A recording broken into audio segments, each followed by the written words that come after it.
Police say that they have made a major corruption bust. We're awaiting a news conference following the arrest of about 30 people, including 2 New Jersey mayors and several rabbis.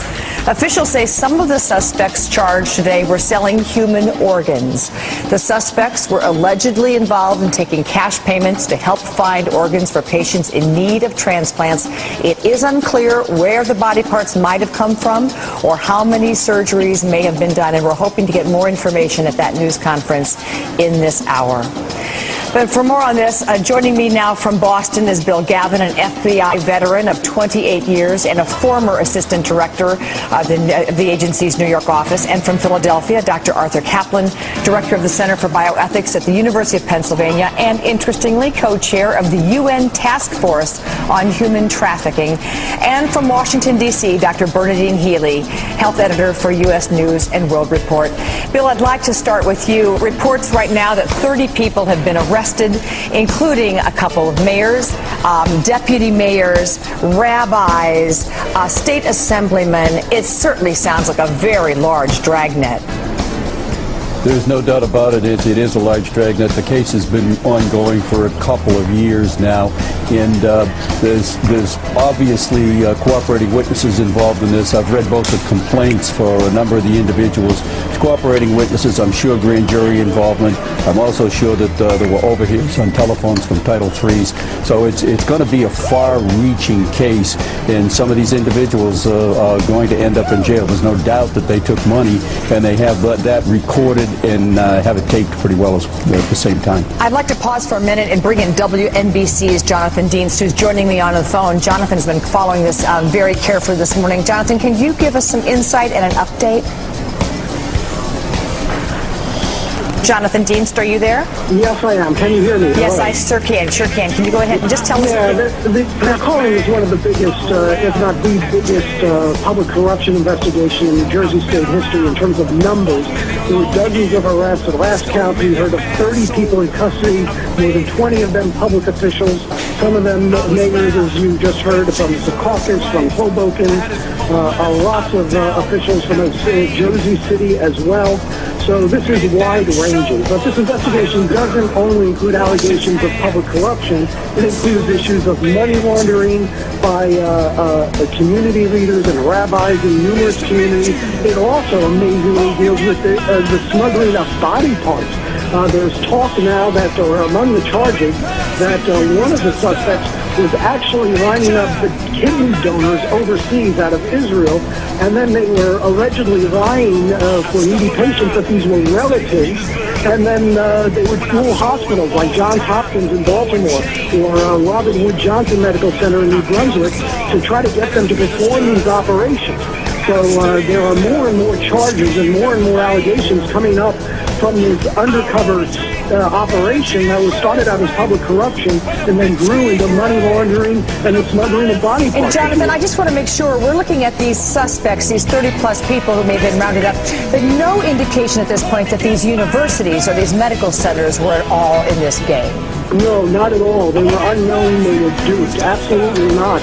Not according to law enforcement. They are saying that these were the suspects, these middlemen who were trying to broker these deals between patients in need and folks overseas who were willing to donate a kidney for a lot of money. And that's just one angle. Again, that is separate and apart, and they stumbled upon that while they were investigating the allegations of corruption. And they had a confidential witness, a cooperating witness, who went in with tapes, with audio recordings, who assisted the FBI, posing as a developer, and he was the one allegedly making these payoffs to these mayors, to these council members, to these public officials, thousands of dollars at a time.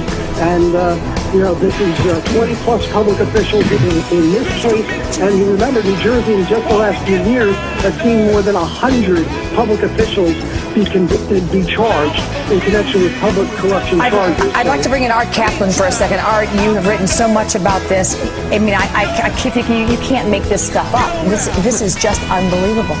You can't make this stuff up. We have this task force at the UN that I co-chair on organ trafficking.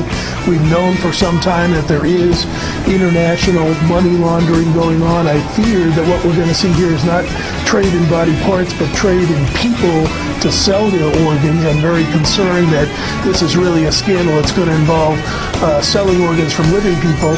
And what happens is you go somewhere, you find a poor person, you tell them you'll pay them some money, and then you move them on to a hospital and pretend as if you're a relative or a friend. So these are situations where we have to be tough about making sure we know who organ donors are when they come to hospitals.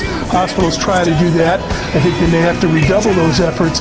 And it has to be clear nationally and internationally, selling organs for profit is not good for patients, is not good for the donors. You don't get follow-up about what happens to them.